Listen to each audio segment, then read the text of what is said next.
This is Kim Swanner with Kim and Caboodle and VisArts Center in Rockville. And the last video I posted was throwing this really big bowl here, about 10 to 12 pounds of clay. And today I'm going to be showing you how to trim it.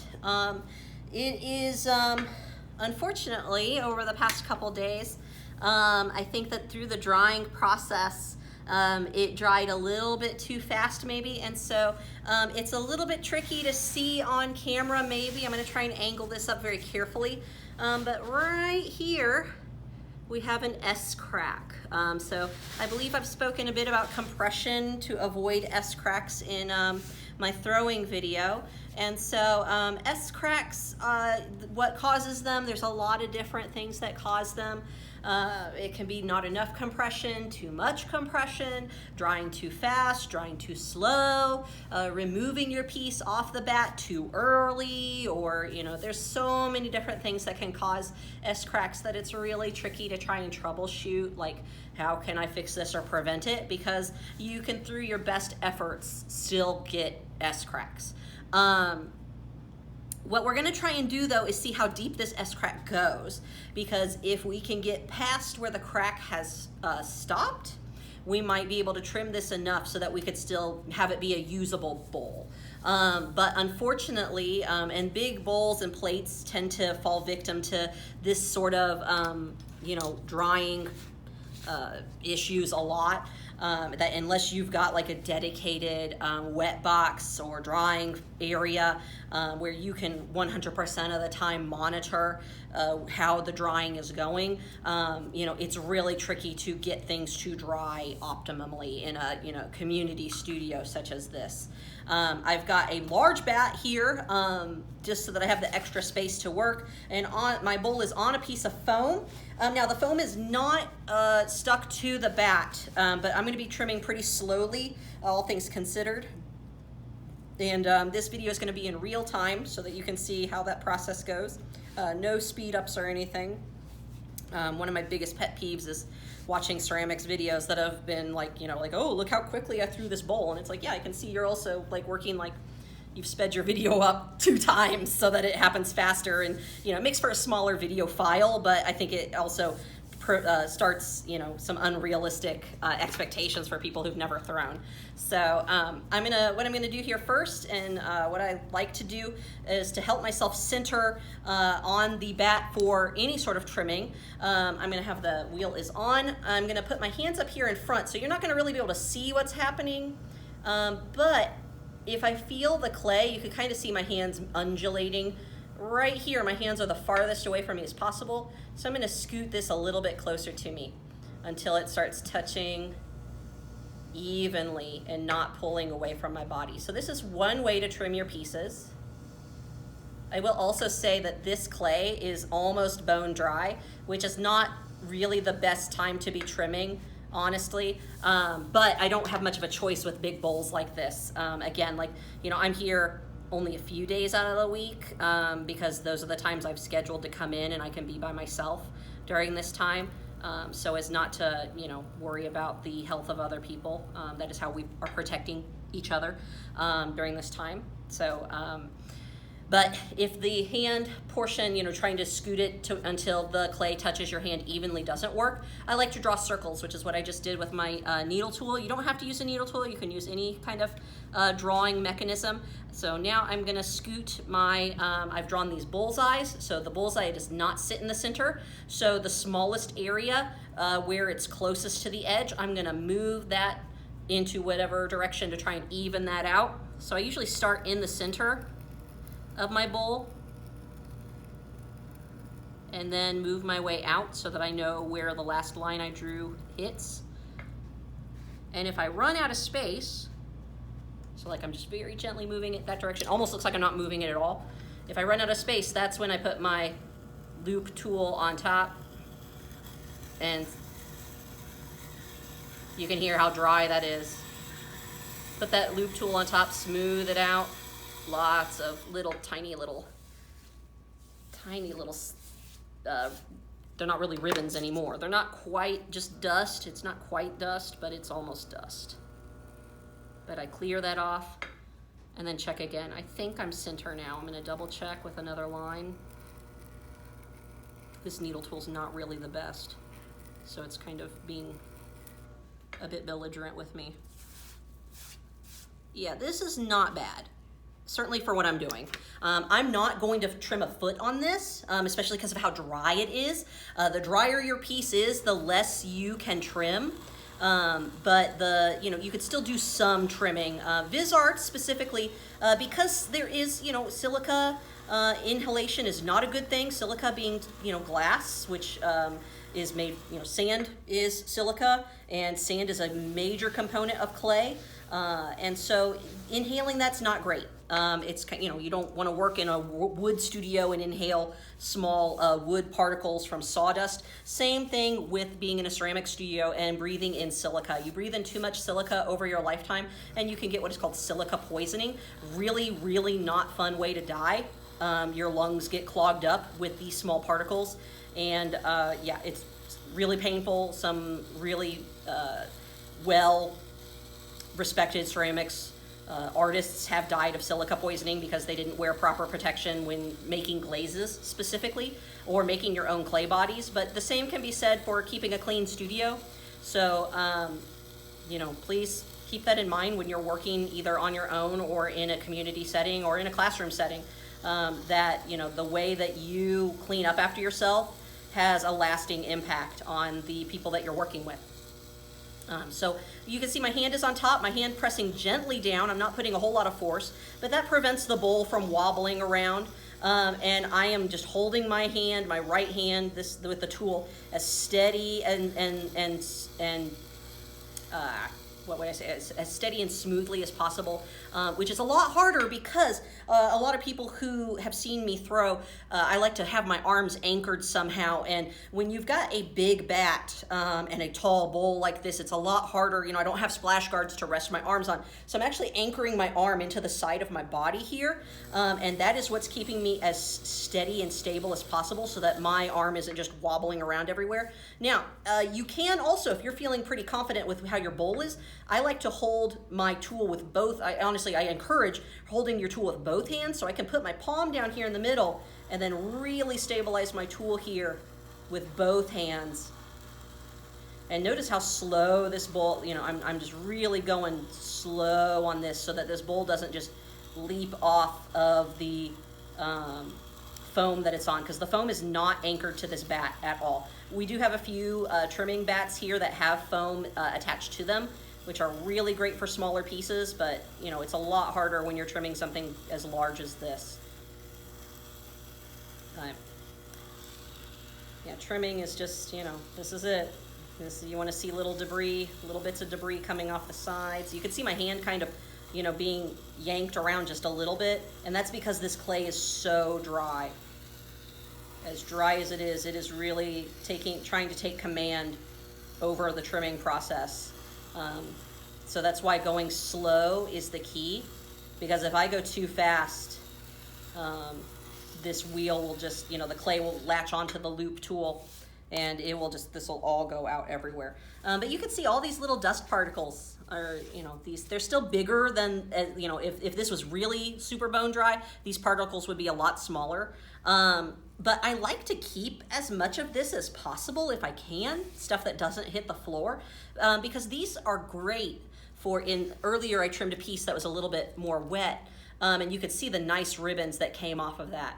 And these are great for like hand building or throwing, to like put on the side of your piece to add texture. I love holding on to stuff like that. So I might do a demo of that kind of surface decoration in the future. I'll try to hold on to these scraps because they're so good.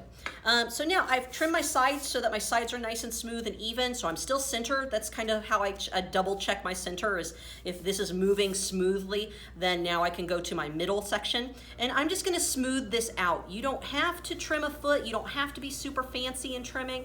We're gonna check and see how deep that S-crack goes at this point. But in the beginning, I like to encourage all students to kind of just trim, a nice smooth flat bottom. Don't worry about putting feet or anything like that on the bottom of your pieces. Feet, I like to stress to students that feet they serve two purposes. Not porpoises, but purposes. They serve to either one, be decorative, aesthetic, or two, to serve a purpose. Now, they can do both, honestly, but a lot of times people will be like, oh, I just want a foot because I think it looks nice. And it's like, well, that's great, but does your piece really need the foot? And does it actually make your piece look better aesthetically? So that comes with experience, and just the more you throw and do things with your pottery, you learn what you like, what you don't like. Oh, there we go. That was from the wheel moving a little bit faster. All that dust went to the floor, so I get to sweep and mop a little bit later today, which is fine. I was expecting that. But like a lot of times, you know, a coffee cup or bowl does not need a foot. But if you know, through just interacting with your own pottery, or if you do happen to study pottery as just whether it's a hobby or a part of your profession, you can learn through different cultures why they used feet or chose not to. So if you look back at a lot of like prehistoric pottery or pottery of like First Nations people, Native Americans, you know, I'm American, so Native Americans pottery, if you look at a lot of that, there were no feet on a lot of those things. Certainly not in the beginning, because a lot of those pots were made either by, most of them by coiling, honestly, coiling or slabbing or pinch potting, and having a foot on them was not necessary. A lot of them were, you know, carrying water in those things, the pots that they made, or they were, you know, using them for dining, and just really, you know, quick pieces that they were not necessarily, you know, concerned about, like, oh, you know, if I add this coil here at the bottom and rose this up, what does that mean for my pottery? It was just that this serves a purpose and I'm going to use it for its purpose. But once you get into Chinese, Korean, Japanese pottery, then you start seeing that as their pottery started to develop through the ages, that you know, became more and more sophisticated, that things such as bowls and teacups began to have feet on the bottom, because their pottery was getting so thin that the heat was actually, you know, going through the walls, which makes for a really, you know, it's difficult to touch the wall of your cup of coffee if it's really hot. So they would put the foot on the bottom portion, so that that's where their fingers would rest. So they would rest fingers on the foot of the cup or bowl and on the lip of the cup or bowl, so that they didn't burn themselves. And that is where you get a lot of, you know, like you go to any sort of store, and if you see like Chinese or Japanese style teacups, you'll see that they, for the most part, all have a foot on the bottom, because they are meant to be drank, you know, not with your hand on the side, but with your hands kind of supporting the vessel until it's cool enough to hold in the palm of your hand. Still trimming this out. This is maybe a thinner bottom than I thought. I'm checking on this S-crack. I have not forgotten through all this chattering. But it's going still pretty deep. I still see this S-crack here, running along right there. And I've got a little divot here. I'm gonna actually switch to a different trimming tool, and you'll see all this dust on my pant legs. So that's great. I'm gonna grab another type of trimming tool we have here at VisArts. First, I'm gonna clean it off, so you're gonna hear the sink running. Just a little, oh, maybe I can clean it with my hands. Let's see. Yeah, I think I got this. Okay. So this is a great tool. I have no idea where the camera's looking, so, because it's just my phone. Have my iPhone mounted up on a upside down stool with tape. So ingenuity, I guess. But this is just a really neat tool that you can buy at any sort of ceramic store. Another type of trimming tool, very sharp. You want to be very careful with it. But because it's so sharp, you can get a little bit of a more intense grab out of it. So you might see some bigger chunks come out of here maybe. But the thing about this tool is that it's kind of dangerous to hold with both hands the way that I like to hold my tool.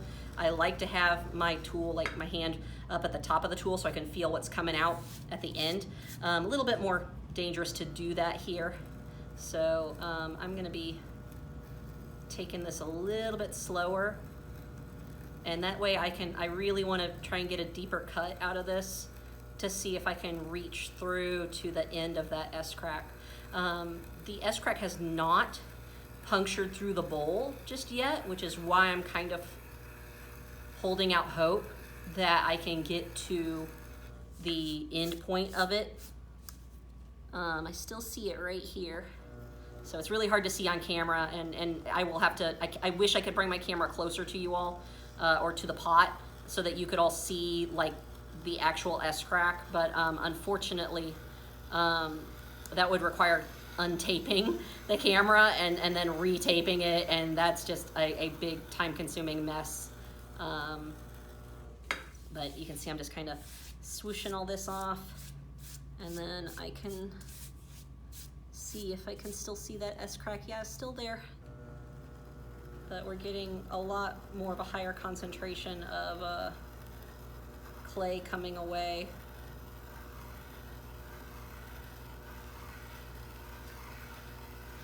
Which is a good thing.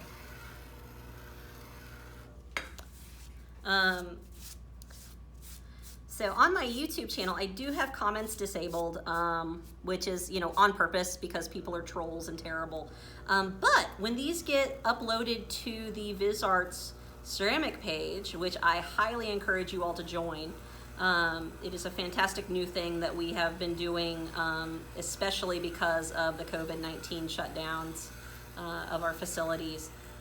Please, by all means, if you have any requests for tutorials or how-to videos that you would like to see, I would love to be able to try and get those requests done.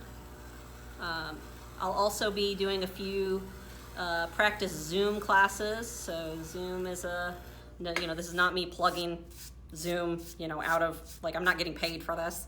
But we are moving towards doing some Zoom instructionals, and so I've been doing some practice Zooms, and if you want to be part of a practice Zoom meetup over a certain topic, I'll be posting those on the VisArts website as they upload them.